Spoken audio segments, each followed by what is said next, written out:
Que belo salmo, meus irmãos, esse que acabamos de cantar, profundo e cheio de esperança. Essa manhã nós vamos estudar a palavra de Deus a partir do livro de Esdras, capítulo 9. Peço a você que abra a palavra do Senhor neste texto sagrado, Esdras, capítulo 9, um texto de tremenda profundidade para nós nessa manhã e instrução. Leremos todo o capítulo, dos versículos 1 a 15. Assim nos conta a lei do Senhor, registrada para o nosso crescimento e benefício. Acabadas, pois, estas coisas, vieram ter comigo os príncipes, dizendo: o povo de Israel e os sacerdotes e os levitas não se separaram dos povos de outras terras com as suas abominações, isto é, dos cananeus, dos heteus, dos ferezeus, dos jebuseus, dos amonitas, dos moabitas, dos egípcios e dos amorreus, pois tomaram das suas filhas para si e para seus filhos, e assim se misturou a linhagem santa com os povos dessas terras. E até os príncipes e magistrados foram os primeiros nessa transgressão. Ouvindo eu tal coisa, rasguei as minhas vestes e o meu manto, e arranquei os cabelos da cabeça e da barba, e me assentei atônito. Então se ajuntaram a mim todos os que tremiam das palavras do Deus de Israel, por causa da transgressão dos do cativeiro. Porém eu permaneci assentado atônito até o sacrifício da tarde. Na hora do sacrifício da tarde, levantei-me da minha humilhação, com as vestes e o manto já rasgados, me pus de joelhos, estendi as mãos para o Senhor, meu Deus, e disse: meu Deus, estou confuso e envergonhado para levantar a ti a face, meu Deus, porque as nossas iniquidades se multiplicaram sobre a nossa cabeça e a nossa culpa cresceu até os céus.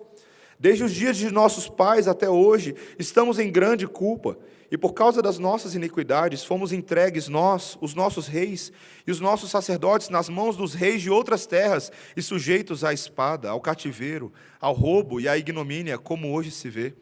Agora, por breve momento, se nos manifestou a graça da parte do Senhor nosso Deus, para nos deixar alguns que escapem, e para dar-nos estabilidade no seu santo lugar, para nos alumiar os olhos, ó Deus nosso, e para nos dar um pouco de vida na nossa servidão, porque somos servos, porém, na nossa servidão, não nos desamparou o nosso Deus. Antes estendeu sobre nós a sua misericórdia, e achamos favor perante os reis da Pérsia, para nos reviver, para levantar a casa do nosso Deus, para restaurar as suas ruínas, e para que nos desse um muro de segurança em Judá e em Jerusalém. Agora, ó nosso Deus, que diremos depois disso? Pois deixamos os teus mandamentos, que ordenaste por intermédio dos teus servos, os profetas, dizendo: a terra em que entrais para a possuir é terra imunda pela imundícia dos seus povos, pelas abominações com que na sua corrupção a encheram de uma extremidade à outra. Por isso não dareis as vossas filhas a seus filhos, e suas filhas não tomareis para os vossos filhos, e jamais procurareis a paz e o bem desses povos, para que sejais fortes e comais o melhor da terra, e a deixeis por herança a vossos filhos para sempre. Depois de tudo o que nos tem sucedido por causa das nossas más obras e da nossa grande culpa, e vendo ainda que tu, ó nosso Deus, nos tens castigado menos do que merecem as nossas iniquidades, e ainda nos deste este restante que escapou, tornaremos a violar os teus mandamentos e a aparentar-nos com os povos dessas abominações? Não te indignarias tu, assim, contra nós, até de todo nos consumires, até não haver restante nem alguém que escapasse? Ah, Senhor Deus de Israel, justo és, pois somos os restantes que escaparam, como hoje se vê.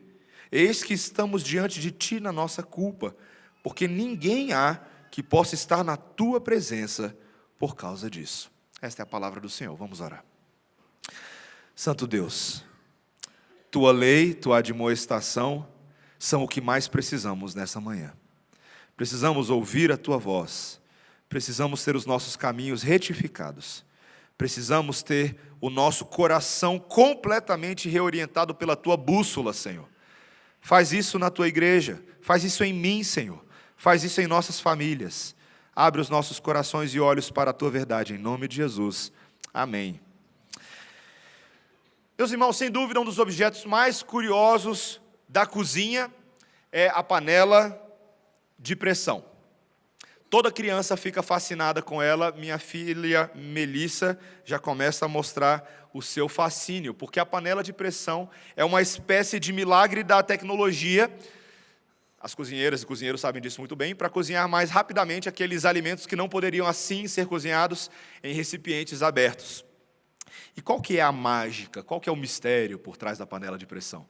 Faz uma coisa muito simples, ele causa um aumento da pressão interna da vasilha, maior que a pressão atmosférica externa, e isso faz com que o ponto de ebulição do líquido aumente, e ela vai regulando isso por meio daquela válvula que impede que se passe do limite da pressão e, por acaso, a panela venha a explodir na sua cozinha. E é isso que também gera aquele barulho engraçado que as crianças se divertem tanto. Parece que tem uma locomotiva em cima do seu fogão, não é verdade? Meus irmãos, a física natural desse mundo nos ensina que coisas que sofrem grande pressão precisam de algum escape quando pressionadas para que uma tragédia não aconteça. E nós precisamos saber que Deus também exerce um tipo de pressão nesse mundo. O nosso Deus é um Deus pesado. Em toda a sua glória, em toda a sua santidade, Ele está pesando sobre a sua criação e particularmente sobre as suas criaturas, aquelas que foram feitas à sua imagem e semelhança. Um peso que para nós nesse momento pode não ser assim tão favorável como raça humana, pelo contrário, extremamente desfavorável, porque é o Deus Santo pesando sobre a imundícia de seres humanos pecadores. Um peso que vai denunciando a culpa de todo filho de Adão e Eva que nasce nesse mundo. E a menos, meus irmãos, que haja uma válvula de escape, o homem será verdadeiramente esmagado sob a verdade da justiça de Deus. Esse texto, meus irmãos, é um texto sobre válvula, ou sobre válvulas. Nesse caso aqui, a válvula de Esdras, que ele nos ensina nessa manhã, é a válvula da oração, de confissão e arrependimento. Uma oração na qual eu e você não somos assim tão hábeis, não somos tão mestres. E Esdras nos fornece os componentes dessa oração, que ironicamente, em vez de ser uma oração para escapar de Deus, ela escapa de volta para o próprio Deus, o único que de fato tem poder para aliviar o peso da sua santa mão sobre nós e nos resgatar em vez de nos condenar. É isso que eu e você precisamos nessa manhã urgentemente. Nós precisamos do Deus que nos alivia, do Deus que nos ajuda, do Deus que nos livra.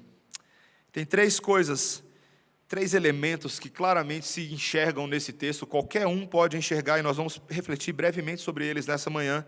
Primeiro, a maldição da mistura que o pecado causa nesse mundo. Segundo lugar, que Deus nos dá uma ferramenta de confissão e arrependimento. Em terceiro lugar, que com isso tudo vem uma bênção, de uma graça que nos justifica e nos aceita. A maldição da mistura do pecado, a ferramenta de confissão e a bênção da graça justificadora. Primeiro, a maldição da mistura do pecado. É tão interessante, a palavra de Deus tem essa capacidade de nos criar contrastes de uma hora para outra. Porque na semana passada, quando eu e você terminamos de ler o capítulo 9, capítulo 8, certamente a gente não terminou nesse tom do capítulo 9 agora. Pelo contrário, eles tinham acabado de concluir a viagem da vida deles, uma viagem gloriosa, um povo que por 4 meses, ali um segundo grupo de exilados, liderados agora por Esdras, havia partido do cativeiro rumo a Jerusalém para reencontrar os seus irmãos, dos quais estavam separados há tantos anos.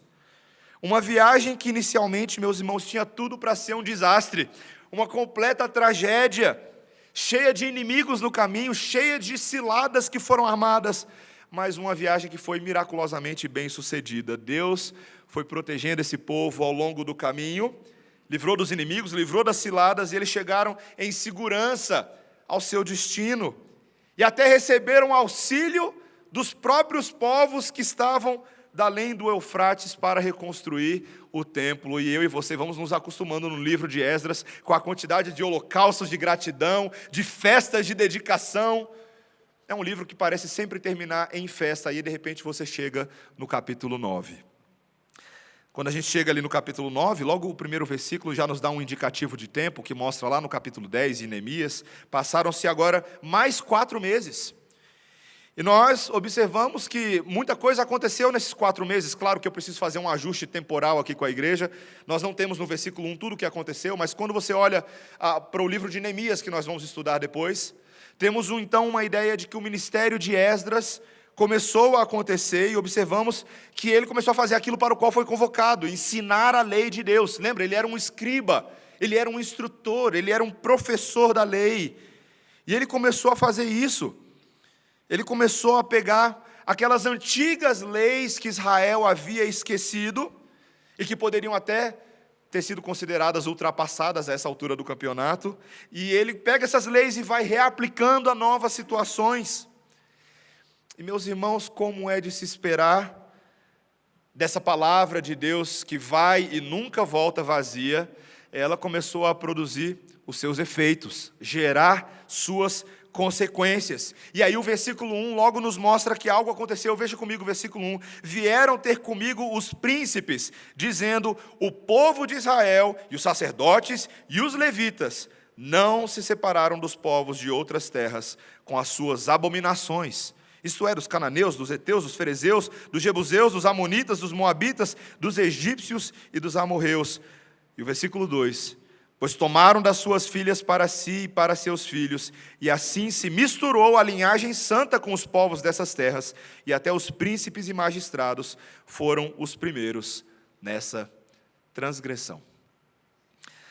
Desde os tempos dos juízes, meus irmãos, uma sombra vinha acompanhando Israel. Os homens israelitas e seus líderes estavam se casando com mulheres pagãs, e foram adotando as suas práticas religiosas. Você consegue encontrar esse tipo de relato em vários livros históricos do Antigo Testamento, no livro de Josué, particularmente no livro de Juízes. Essas mesmas palavras que nós acabamos de ler estão ali em Juízes capítulo 3, versículos 5 a 7. O povo de Deus se esqueceu do Senhor e passou a render culto aos Baalins, aos deuses da terra. E nós temos uma história bem famosa, até mesmo o grande rei Salomão. Você lembra do rei Salomão? Ele foi a cereja do bolo dessa atitude. Foi culpado desse pecado. Lá em 1 Reis, capítulo 11, você vê que Salomão era um romântico. Um homem que amou muitas mulheres. Mas o que isso lhe levou a fazer? Quando amou essas estrangeiras, Deus havia reforçado naquele momento: não vos caseis com elas. Mas Salomão foi lá e tomou 700 mulheres e 300 concubinas para si. 1000 mulheres. Mulheres que perverteram seu coração para seguir os seus deuses. E ali nós temos o nascimento do pluralismo religioso. Salomão edificando altares, templos, criando postes ídolos para agradar todas as suas mulheres. Meus irmãos, não se engane, essa prática, a prática do jugo desigual, é isso do que a Bíblia está falando, ela era explicitamente e abertamente proibida pela lei de Deus. Foi falado tanto na primeira lei quanto na segunda lei, tanto em Êxodo quanto em Deuteronômio, segunda lei. E não somente havia sido proibida, mas como Deus, por meio dos seus profetas, já havia levantado todos os alertas, todas as possíveis implicações que aconteceriam caso eles se enveredassem por esse caminho. Mas mesmo assim, quando Esdras chega agora, ele constata que essa prática estava a pleno vapor na vida de Deus e continuaria por um tempo ainda, até os dias também, uma geração depois dele ali em Neemias. Sabe, meus irmãos, essa é uma daquelas leis que sempre vai incomodar muita gente, não só dentro da igreja. Talvez você não saiba, mas muitos estudiosos, sociólogos e antropólogos, quando olham para esse tipo de coisa na Bíblia, ao longo da história, se revoltam com essa suposta oposição da lei de Israel ao casamento misto. E muitos desses estudiosos dos nossos dias também acusam a legislação teocrática de Israel de revelar um preconceito racial, de natureza religiosa, contra os povos estrangeiros. É interessante, né? Como muito discurso moderno no nosso dia é usado como lente para interpretar a Bíblia. Em vez de ler a Bíblia nos seus termos, não. A gente pega os valores da democracia moderna e inverte tudo isso e coloca eles como lei sobre a palavra de Deus. Mas, meus irmãos, essa é uma hipótese completamente absurda, até mesmo à luz dos aspectos sociológicos e antropológicos da própria palavra de Deus, porque a Bíblia deixa bem claro que tanto os judeus quanto os não-judeus dessas regiões geográficas eram todos do mesmo tipo de origem semita. Não eram assim necessariamente povos tão diferentes. As razões não são de ordem meramente sociológica ou antropológica, mas são estritamente espirituais, como o texto deixa bem claro. Deus fala aqui sobre uma linhagem santa, um povo que ele vinha cultivando como um jardim muito bem cuidado, e essa linhagem não poderia se contaminar, mas era exatamente isso que estava acontecendo. Essa linhagem santa era corrompida a partir do momento que uma pessoa se casava com um pagão. Por que ela era corrompida? Porque ela ficava agora inclinada a adotar as crenças e práticas dessa pessoa. Seu coração se deixava seduzir de paixão. E talvez o problema é que muitos israelitas pensavam que eram sábios aos seus próprios olhos, espertos o suficiente para não se deixar corromper. Eu não, eu estou tranquilo. Eu conheço Moisés, eu conheço Abraão, eu conheço o Deus de Isaac, de Jacó, minhas convicções jamais serão abaladas. Mas a ironia, meus irmãos, é que vez após vez, esse próprio povo era insensível para desobedecer a Deus em uma ordem tão importante como o casamento, quanto mais para se manter firmes contra os ídolos dos seus cônjuges que eles passavam a adquirir. Meus irmãos, não é à toa, e eu posso dizer isso sem medo, que a idolatria permaneceu como o pecado mais presente, mais constante na vida de Israel.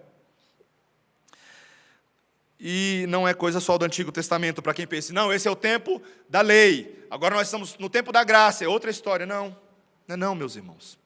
O Senhor Jesus Cristo não apenas não revogou essas leis, como o apóstolo Paulo, lá em 2 Coríntios, capítulo 6, ele disse: não vos ponhais em jugo desigual com os incrédulos. E eu estou vendo o que está acontecendo na internet esses dias, e eu estou vendo alguns pastores, inclusive, vindo à tona para tentar resolver esse problema, que é um problema da igreja evangélica brasileira, e às vezes, muito bem intencionados, eles dizem que o contexto dessas palavras de Paulo não era sobre casamento, e, portanto, não pode ser aplicado ao relacionamento conjugal. Tem muito pastor que está falando isso hoje em dia. Mas, meus irmãos, essa seria uma leitura totalmente descontextualizada em relação ao restante da palavra de Deus. De fato, meus irmãos, o problema do jugo desigual não é um problema só do casamento. É um problema mais amplo, é uma traição de um pacto, de uma aliança, de um compromisso. Como Tiago, meu irmão de Jesus, disse lá no capítulo 4 de Tiago, versículos 4 e 5, infiéis, não compreendeis que a amizade do mundo é inimiga de Deus.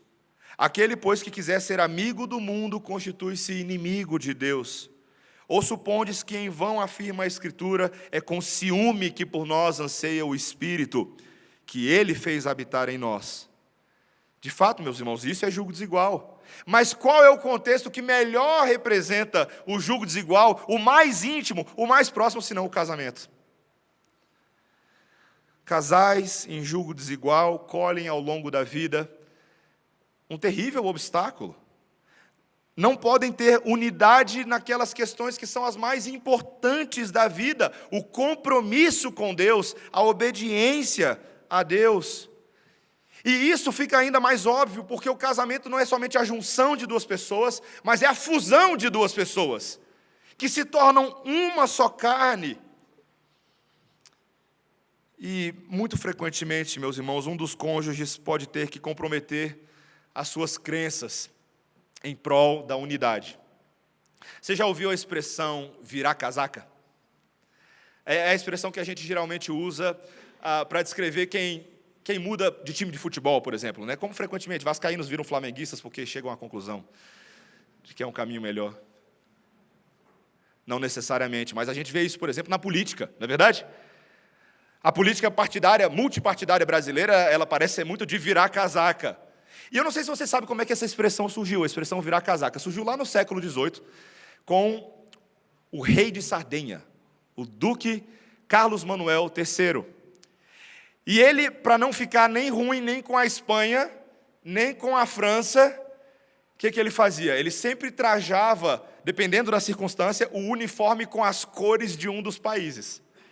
Só que ele fazia essa mudança de roupa cerimonial com tanta frequência, ele tinha literalmente um casaco que tinha 2 abas, e o povo acostumou a ver aquelas 2 abas mudando para frente e para trás o tempo inteiro, que ele virou motivo de piada, que ele virou motivo de chacota.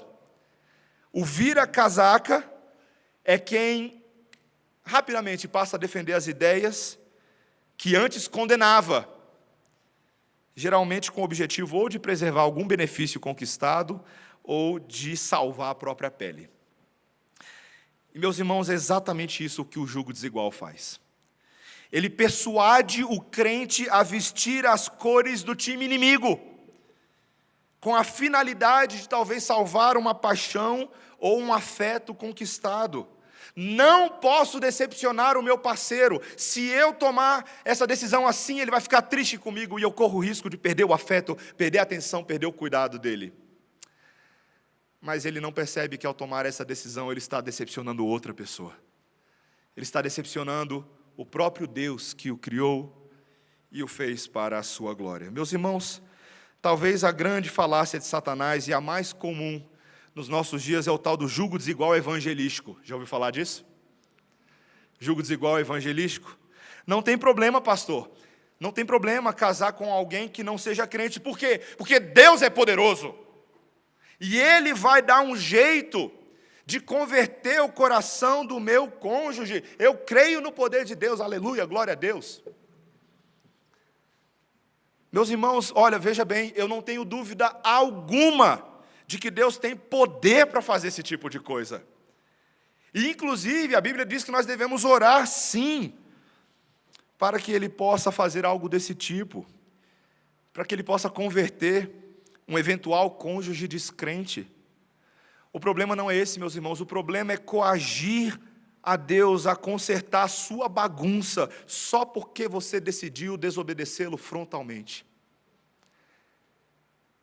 É quando Deus manda lá no início não fazer e a gente faz. Talvez você esteja a essa altura pensando, eu estaria pensando se eu estivesse no seu lugar, nossa, que discurso duro, hein, pastor? Que discurso complicado. Será então que nós não devemos abençoar os descrentes? Até porque esse texto parece falar isso, lá no versículo 12, por exemplo, ele diz assim, que além de não dar às vossas filhas e seus filhos, a seus filhos e as suas filhas não tomarem para os vossos filhos, ele fala que vocês jamais devem procurar a paz e o bem desses povos. Poxa, será que não é um pouco demais, pastor? Mas, meus irmãos, não leia errado a palavra de Deus, não leia texto fora de contexto. Se nós estivéssemos dizendo isso que parece dizer, o próprio livro de Esdras entraria em contradição, porque nós já vimos lá nos capítulos 5 e 6 que Deus mandou que o povo buscasse a paz daqueles inimigos, que eles promovessem, se possível, o shalom social, o shalom político, se isso estivesse ao alcance deles. O problema, meus irmãos, não é esse. O problema é que eles não deveriam buscar essas coisas em situação de jugo desigual. Em situação de jugo desigual, na qual frequentemente são abertas concessões éticas, morais, em prol de uma suposta unidade que mais tende a corromper os bons costumes do que o contrário. Meus irmãos, quantas vezes eu e você usamos esse argumento porque queremos dar vazão ao pecado do nosso coração? Ah, mas Jesus andava entre os pecadores. Só que Jesus andava entre os pecadores não para fazer muitas vezes aquilo que você e eu queremos fazer. Quer nos assemelhar ao pecador. Quer fazer o que ele faz. Quer termos uma vida devassa, depravada, sem padrões éticos. Meus irmãos, não se enganem, se eu pudesse fazer uma estatística da natureza de muitos aconselhamentos que eu tenho feito no meu pouco tempo de vida pastoral. É uma dimensão assustadora a quantidade de pessoas que hoje falam: pastor, o que eu faço? O que eu faço? No início eu não via problema, mas hoje eu me arrependo do que eu fiz. Meus irmãos, antes de falar da própria natureza do jugo desigual, que vai ficar mais para o capítulo 10, tá bom? Então aguenta até semana que vem. Mas eu acho que nós temos um princípio muito claro nessa manhã. Não permita que a sua emoção, que a sua paixão, que o seu impulso te segue a tal ponto e te ensurdeça a tal ponto de você parar de ouvir e ver a vontade de Deus. Não faça isso. Cuidado, meus irmãos. A gente falou sobre vigilância nessa manhã. A igreja de Apocalipse ali era uma igreja que não sabia vigiar direito, que não esteve em alerta, que deixou-se adormecer pelas tentações do tempo presente. E Deus o tempo inteiro quer nos acordar, e se você não acordar por bem, você vai acordar por mal. Há algo no livro de Tessalonicenses, ao falar sobre a volta do Senhor Jesus Cristo, como esse ladrão que vem no meio da noite, que não diz respeito somente a volta física do Senhor Jesus Cristo, mas o princípio que está por trás. Deus de vez em quando nos chacoalha para nos impedir de cair num buraco, para nos impedir de cair num abismo. Eu lembro uma vez no seminário que eu achava que isso era coisa de filme, mas certa vez eu fui convocado para fazer uma intervenção com uma pessoa. Eu nunca tinha visto esse tipo de coisa. Mas eu achei muito interessante a circunstância. Ali tinha uma pessoa que sofria de um grave problema e os seus amigos se interessaram em ajudá-la e me chamaram para participar daquele momento, no mínimo para ficar orando, porque eu não conhecia tanta pessoa. Mas eu fiquei bem chocado com a forma física com que rapidamente a situação evoluiu. Quando os amigos começaram ali, é engraçado, mas é trágico, tá, irmãos? Os amigos começaram ali, usando versículos da palavra de Deus, os estudos que eles tinham preparado, mas a outra pessoa parecia não reagir ao que estava sendo falado. Então um deles vai e começa a sacudir: acorda, a gente está falando com você. E aquela pessoa deu uma sacudida, como se nós tivéssemos força física para fazer a palavra de Deus entrar no coração. Meus irmãos, nós não temos força física para fazer isso. Mas Deus tem força física para chacoalhar a igreja nessa manhã, irmãos. Ele tem força física, espiritual, poderosa, para nos alertar: não siga pelo mau caminho. Não siga pelo mau caminho, porque as maldições futuras tendem a ser muito maior do que as bênçãos futuras, ainda que bênçãos possam vir também. Mas é um caminho muito complicado. E particularmente você, jovem, nessa manhã aqui, também sem dar muito spoiler do próximo sermão, me permita dizer com todas as letras: me economize algum tempo de gabinete com você. Não case com alguém com quem você não possa se unir espiritualmente. Não faça isso. O seu problema a colher não é só com seu pastor. É o que você vai colher pelo resto da vida. Não faça isso. Meus irmãos, isso nos leva a esse segundo ponto. Agora, Esdras passa a desenvolver uma ferramenta de confissão e arrependimento. Quando ele descobre os pecados do povo, o que de fato estava acontecendo, o texto passa a nos dizer, a partir do versículo 3 em diante, que ele cai de joelhos no chão, em oração. Esses versos, particularmente 3 a 15, mostram que ele assumiu a atitude de uma pessoa que estava em luto, completamente amarga. O texto nos diz que ele rasgou as suas roupas e começou a arrancar os cabelos da cabeça e da barba. Você já imaginou essa cena? Um líder do povo de Deus, um homem temível, está agora definhando nessa atitude, se envergonhando, sinais da sua auto-humilhação, da expressão profunda de pecado, como se de fato estivessem mortos. E então Esdras, meus irmãos, passa a fazer aquilo que nós de fato esperamos de todo homem de Deus, de todo líder de Deus. Ele passa a orar agora de forma representativa pelo povo. Uma oração sincera que oferece uma boa perspectiva sobre o pecado. A primeira coisa que Esdras faz É reconhecer que o pecado é uma coisa muito séria. Olha o versículo 6. Meu Deus, estou confuso e envergonhado para levantar a ti a face, meu Deus, porque as nossas iniquidades se multiplicaram sobre a nossa cabeça e a nossa culpa cresceu até os céus. Esdras olha para essa situação, não com olhos meramente terrenos, mas com olhos espirituais. Diante de Deus, o copo, o cálice da nossa culpa está transbordando. Isso é muito sério. Isso é muito sério. Esdras reconhece também, meus irmãos, que esse não é um pecado individual, coisa de apenas alguns que cometeram isso, mas que ninguém pode pecar sem afetar os outros. Olha o versículo 7. Desde os dias de nossos pais até hoje estamos em grande culpa, e por causa das nossas iniquidades fomos entregues, nós, os nossos reis e os nossos sacerdotes, nas mãos dos reis de outras terras e sujeitos à espada, ao cativeiro, ao roubo e à ignomínia, como hoje se vê. Meus irmãos, perceba que por causa do pecado dos pais, por causa do pecado dos avós, por causa do pecado dos líderes do passado, esse povo amargou sob a espada, sob o cativeiro babilônico, sob o domínio de tiranos.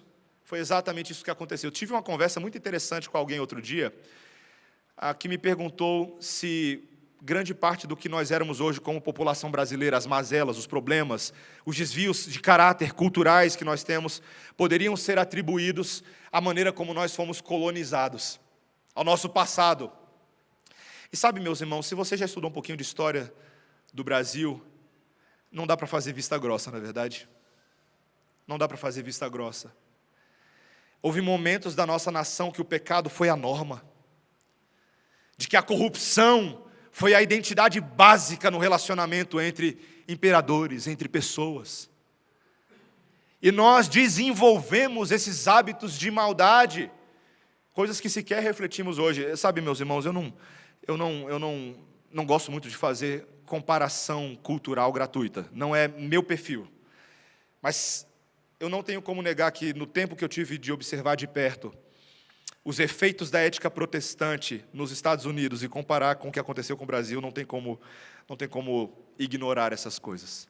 Tem muito ateu, sim, hoje lá nos Estados Unidos. Tem muita gente que não crê em Deus. Mas é uma nação que foi afetada na sua raiz por certos princípios morais e bíblicos que ainda hoje têm efeitos sobre a forma do trabalho, sobre a forma do relacionamento social. E me faz pensar se a gente não deveria ser um pouquinho assim. Veja, não é ser um pouquinho assim igual aos Estados Unidos. É ser um pouquinho assim como uma nação afetada pela palavra, pela ética do reino, pela cultura. Meus irmãos, a pregação do evangelho que hoje nós fazemos não pode ser apenas a pregação que só alimenta a igreja. Ela tem que ser a pregação que confronta e profetiza sobre a sociedade, que faz com que cada crente seja um carregador da lei de Deus para dentro do mundo que nós vivemos, se é que queremos ver uma nação diferente. Nós precisamos ter coragem. Nós precisamos ter coragem de assumir a nossa ética do reino, os contrastes da lei superior de Deus com a lei dos homens e mais. Nós precisamos ter coragem de orar pela nossa nação. Deixa eu fazer uma pergunta para você nessa manhã. Você ora pela nação brasileira? De verdade? Como Esdras está orando em favor do seu povo nesse momento? Claro, nós não somos uma teocracia israelita, mas você ora como a Bíblia ordena, pelos magistrados, pelas autoridades, pelas mazelas sociais, para que Deus tenha misericórdia de nós. E Deus nos ensine sabiamente, como igreja, a pregar o Evangelho e viver o Evangelho nesse mundo. Meus irmãos, nós precisamos ser muito atentos para o que os efeitos do pecado podem ser, mas também para o que os efeitos da obediência podem fazer. Olha que no versículo 12, por exemplo, lá no final, ele diz que se eles fossem fortes, eles comeriam o melhor da terra e deixariam por herança aos filhos para sempre. Se por um lado a desobediência causa sim muita maldição, muito efeito de maldição, a obediência causa bênção sobre os filhos. Meus irmãos, muitos pais desejam que seus filhos sejam abençoados, não é verdade? Especialmente se você é um pai crente, talvez uma das maiores alegrias é ver o seu filho amando a igreja, amando os seus amiguinhos da igreja, amando a pregação. Mas não se engane, a herança dos nossos filhos começa nos pais. Essa ideia de queremos que os nossos filhos sejam abençoados, mas que os pais não sejam fonte de modelo e de exemplo e de bênção para os filhos, não é possível biblicamente.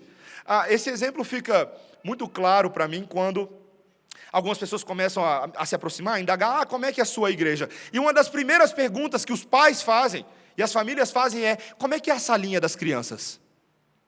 Como é que é a salinha das crianças? Tem salinha para as crianças? Tem atividade para as crianças? O meu filho vai poder ir para um acampamento? Tem cuidador? Tem monitor? Tem reforço escolar? Eles assistem que tipo de desenho? E é interessante, meus irmãos, eu não estou julgando que essas preocupações são necessariamente ruins, pelo contrário, são boas. Mas por que eles não perguntam nada para eles? Tem pais que estão dispostos a inscrever seus filhos em verdadeiras colônias de férias evangélicas, enquanto não estão nem aí para a maneira como eles mesmos serão alimentados, tratados e cuidados. E aí, quando os filhos crescem, eles se perguntam, mas se eu fiz tudo direitinho na infância dos meus filhos, por que hoje eles não estão na igreja? Cadê meus filhos? Aonde eles foram parar? Por que eles me odeiam tanto? Por que eles odeiam tanto o evangelho? E eles nunca perceberam que eles eram os principais professores. Com as suas ações, com as suas preocupações, eles refletiriam todas essas coisas. Meus irmãos, acima de tudo, esse texto visa aumentar a nossa sensibilidade ao problema do pecado.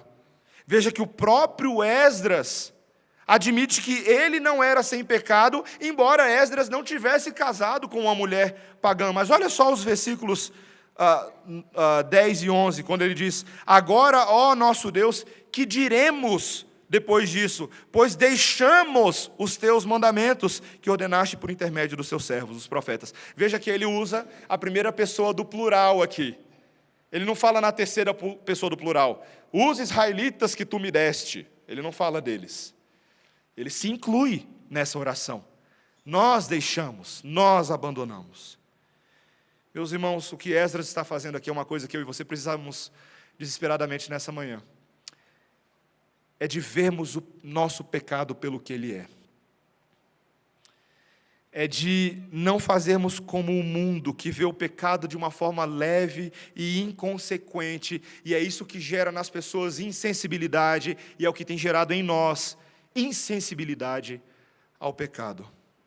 Conta-se sobre o caso de uma garotinha lá em Londres, na década de 90, que um certo dia, pequenininha, ela levantou um pulso quebrado para os pais e fala, olha mamãe, olha papai, minha mão está ao avesso. Mas, curiosamente, meus irmãos, não tinha lágrima nos olhos dela, ela não estava chorando, ela não estava sentindo dor alguma. E isso aconteceu quando ela tinha 4 anos de idade. Quando essa mesma menina tinha 6 anos, seus pais notaram um dia que ela estava andando mancando. E quando o médico fez o exame, ele percebeu que a menina tinha uma coxa fraturada. Mas ainda assim ela não sentia dor. Essa menina cresceu e aos seus 14 anos ela era mais cuidadosa, mas todas as vezes que ela olhava para a sua mão e percebia bolhas e queimaduras nas palmas das mãos, ela se perguntava como foi que isso aconteceu. Meus irmãos, ela tinha uma doença raríssima, de insensibilidade congênita à dor, e os especialistas médicos ficaram perplexos com o caso.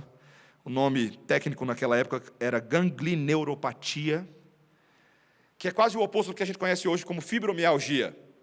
Aquelas pessoas que sentem dor com qualquer toque, com qualquer experiência sensorial. Meus irmãos, não existe uma insensibilidade que é mais mortal e mais perigosa do que a insensibilidade do pecado. É como você tomar um tiro de bala e essa bala se alojar dentro de você e você viver o resto da vida com essa bala gerando todo tipo de mazela, mas ignorando a presença dentro de você. Pessoas existem e possuem essa doença. gente com a mente cauterizada como ferro quente, como Paulo fala em 1 Timóteo, capítulo 4, versículo 2. Meus irmãos, eu e você não podemos fazer pouco caso do nosso pecado. E é por isso que eu e você devemos fazer como Esdras, cuja confissão foi pura. Vocês perceberam, eu não sei se vocês vão notando que à medida que a gente vai lendo esse texto, que essa oração de Esdras é confissão purinha, confissão pura. Aqui no capítulo 9, nós nem temos assim um pedido de perdão elaborado, nós não temos nada disso. Nós temos apenas reconhecimento diante do Senhor. O auge disso é quando ele fala no versículo 15, veja lá: Ah, Senhor, Deus de Israel, justo és.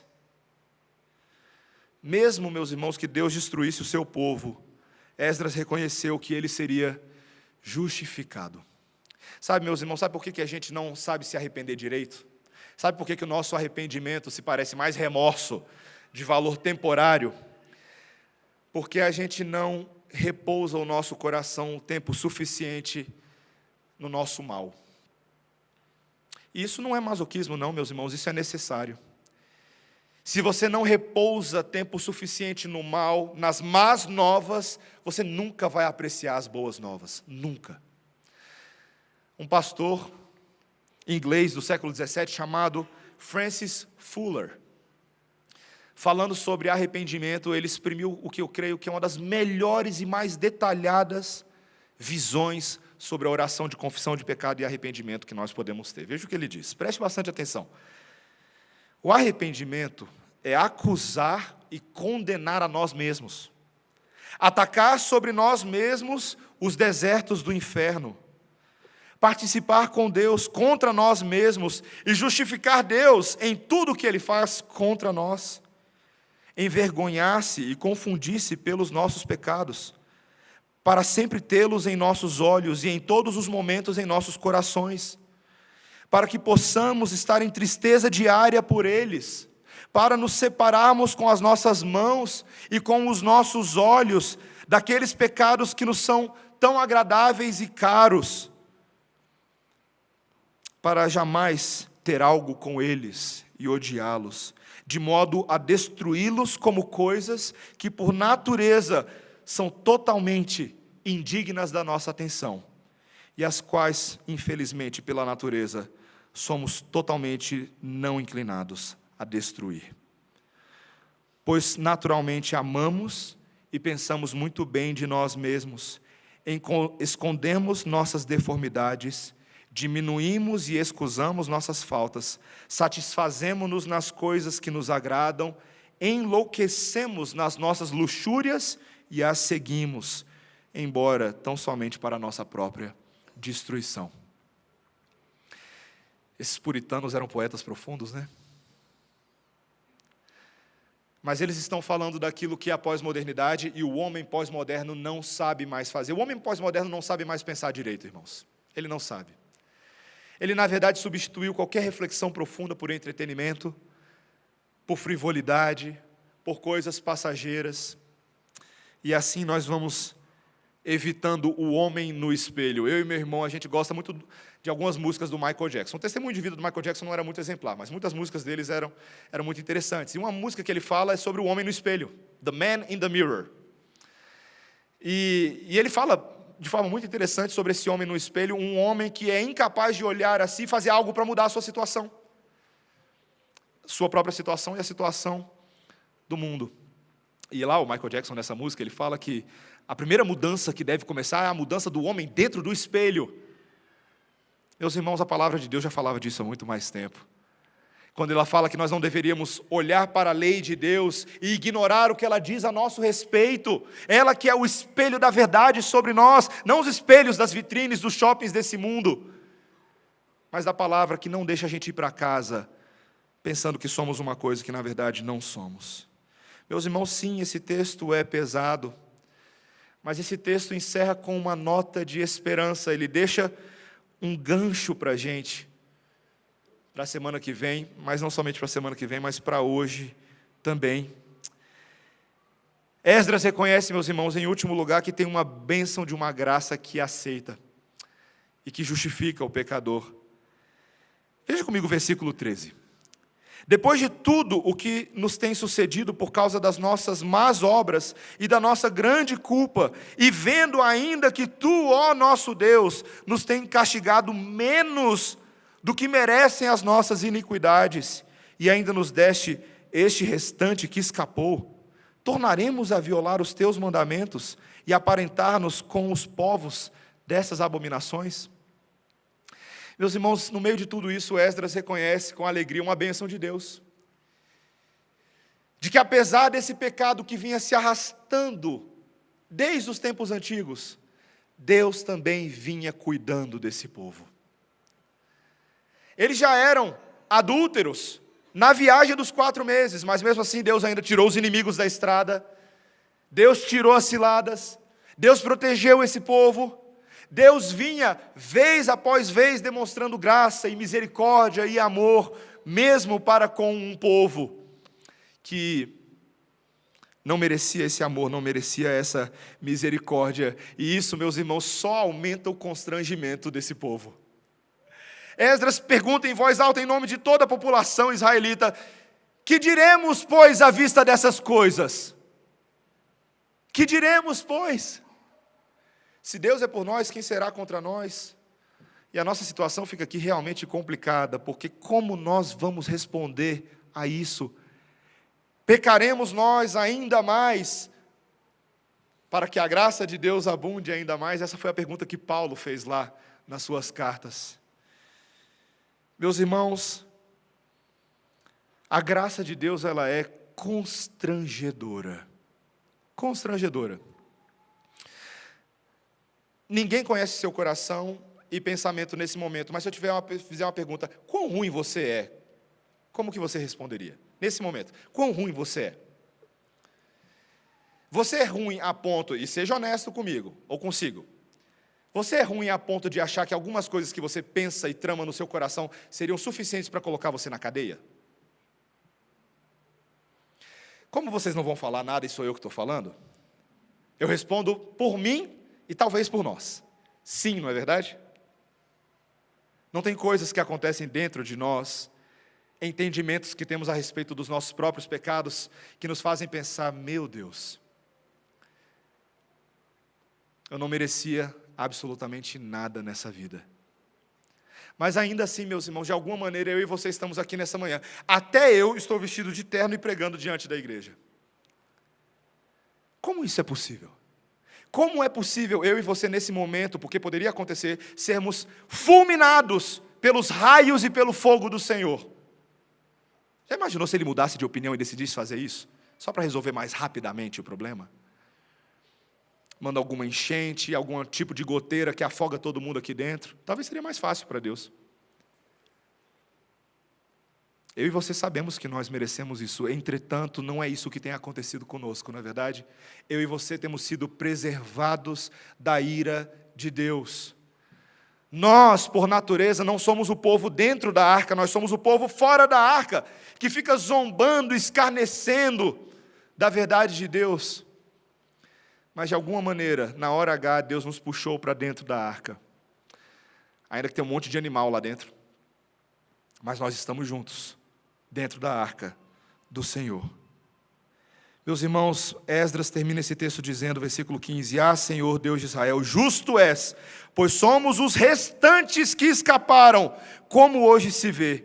Eis que estamos diante de Ti na nossa culpa, porque ninguém há que possa estar na Tua presença por causa disso. Meus irmãos, há um mistério aqui. Como podem pecadores como eu e você estarmos dentro da arca do Senhor, diante da face dEle? O salmista fez essa mesma pergunta, a mesma pergunta que nós fazemos nessa manhã, lá no Salmo 24. Salmo 24, ele diz: quem subirá ao monte do Senhor? Quem há de permanecer no seu santo lugar? E ele diz: o que é limpo de mãos e puro de coração, que não entrega a sua alma à falsidade, nem jura dolosamente, este obterá do Senhor a bênção e a justiça do Deus da sua salvação. Essa não é uma descrição sobre mim e sobre você. As nossas mãos não são puras. Nós não temos resistido de entregar a nossa alma à falsidade, pelo contrário. A gente é o oposto de tudo isso aqui, meus irmãos. Mas louvado seja o Senhor pela palavra de Deus que dá o problema e a resposta, né? O mesmo Salmo 24 diz: levantai, ó portas, as vossas cabeças, levantai-vos, ó portais eternos, para que entre o, pode falar, Rei da Glória, Rei da Glória. Ninguém pode subir, mas o Rei da Glória pode. Ninguém pode entrar, mas o Rei da Glória pode. Quem é o Rei? O Senhor forte e poderoso, o Senhor poderoso nas batalhas. Levantai, ó portas, as vossas cabeças, levantai-vos, ó portais eternos, para que entre o Rei da Glória. Quem é esse Rei da Glória? O Senhor dos Exércitos, Ele é o Rei da Glória. E ainda tem gente que tem coragem de me dizer que os salmos não falam sobre Jesus. Rejeita esses, viu, os hereges. Dá uma bronca neles. Porque os salmos, assim como toda a palavra de Deus, são sobre Jesus. Essa não é uma perfeita descrição do que aconteceu em todo o Novo Testamento? O Rei da Glória que se faz carpinteiro, o Rei da Glória que se faz bebê na manjedoura, o Rei da Glória que vive entre os homens para resolver o problema do nosso jugo desigual. O Deus Santo, o povo pecador, não dá para ter casamento entre esses dois. Mas o que ele faz? Ele reconecta esses dois no corpo do seu sacrifício. Com a sua vida obediente, ele reconciliou o mundo com Deus. E os inimigos viraram amigos. E os opositores viraram servos. Jesus, meus irmãos, a semelhança de Esdras, mas melhor que Esdras, ele se colocou na brecha. Você já usou essa expressão antes? O povo da brecha. Jesus se colocou na brecha, como representante do seu povo, numa intercessão e numa representação que só ele poderia fazer. Esse sumo sacerdote, 100% Deus, 100% homem, unindo no seu corpo perfeitas naturezas. Ele intercede e age em nosso favor. Meus irmãos, diferente de Esdras, que tinha pecado, Jesus não tinha pecado, mas se fez pecado por nós. E se você é um bom conhecedor da palavra de Deus, você se lembra que Ele se fez pecado por nós, para que nele fôssemos feitos o quê? Justiça de Deus. Justiça. Nós alcançamos justiça. Tudo o que nós fazemos hoje é porque em Jesus Cristo nós temos a imputação de uma nova justiça. E Ele nos ensinou uma oração dominical que, se você nunca percebeu, ela só pode ser feita através da justiça de Jesus. Você já notou isso? Ele fala: perdoa-nos as nossas dívidas, assim como nós perdoamos a quem nos tem ofendido. Quem foi que exemplificou isso? Ele que nos perdoou. Perdoou seus muitos captores, perdoou seus inimigos. Meus irmãos, esse texto nos dá uma esperança maravilhosa nessa manhã. Uma esperança que deve mover a mim e a você profundamente. Uma esperança para qualquer pecador nessa manhã, qualquer que seja o pecado que você esteja lidando, ou a multidão dos pecados que você esteja lidando, Jesus é a resposta. Parece óbvio isso, né? Mas eu e você precisamos nos lembrar disso nesse exato momento. Eu e você estamos vivendo, sim, num mundo de iniquidade, de tristeza, que nos pressiona todos os dias. Essa é uma verdadeira panela de pressão, mas glórias sejam dadas ao Senhor, porque Jesus é a válvula da panela de pressão. Ele é a válvula de escape. Meus irmãos, o seu perdão, o seu amor, são um som barulhento.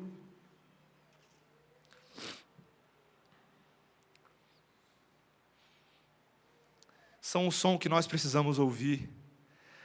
São a verdadeira locomotiva da graça de Deus na cozinha do nosso pecado.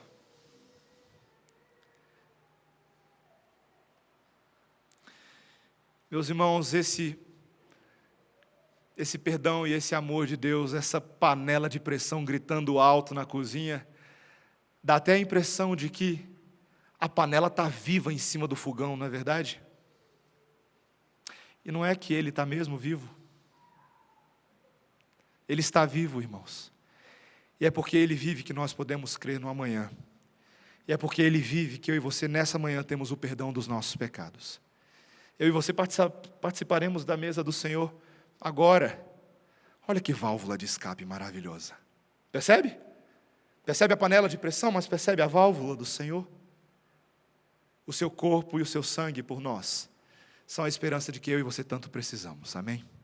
Vamos orar ao Senhor. Senhor Deus, nós te exaltamos nessa manhã, porque nós podemos olhar para Ti e ter esperança em Ti, Senhor. Há uma aceitação da parte de Deus, o santo e justo Senhor dos exércitos, o Rei da glória que subiu ao monte e passou pelos portais eternos. Ele é o Rei da glória, o poderoso Senhor. Senhor, obrigado porque o Senhor nos acolheu nas moradas celestiais de Jesus. E nós estamos hoje protegidos e cercados. Nós que estávamos em julgo desigual, agora estamos em perfeito status porque o Senhor nos converteu. O Senhor fez isso por nós. Senhor, exaltado seja o Teu nome nessa manhã. Dá-nos entendimento e graça para partilharmos de Ti na esperança de sermos agora santificados, mudados, transformados. É assim que nós oramos, em nome de Jesus. Amém. Algo um pouco diferente nessa manhã, nós vamos cantar agora, mas nós vamos cantar sentados. A gente não tem o hábito muito de ajoelhar aqui na vida da igreja. A gente não faz muito isso. Mas a Bíblia manda ajoelhar, sabia? A Bíblia diz que ajoelhar e reconhecer o seu pecado é algo essencial na presença do Senhor. E nós vamos cantar agora o Salmo 84. Eu chamo a equipe aqui à frente para nós cantarmos. Mas a atitude de nós estarmos sentados nesse momento, ela é representativa da atitude do nosso coração. Aqueles que não devem sequer ter coragem de olhar para a cara de Deus, levantar os seus olhos, devem cantar com temor, com humildade. E nós faremos isso, e logo depois partilharemos da mesa do Senhor. Também chamamos oficiais à frente, para que possamos em breve partilhar. Mas cantemos, mesmo assentados, excepcionalmente nesse momento, o Salmo com bastante reflexão e bastante entendimento. Salmo 84, teus altares.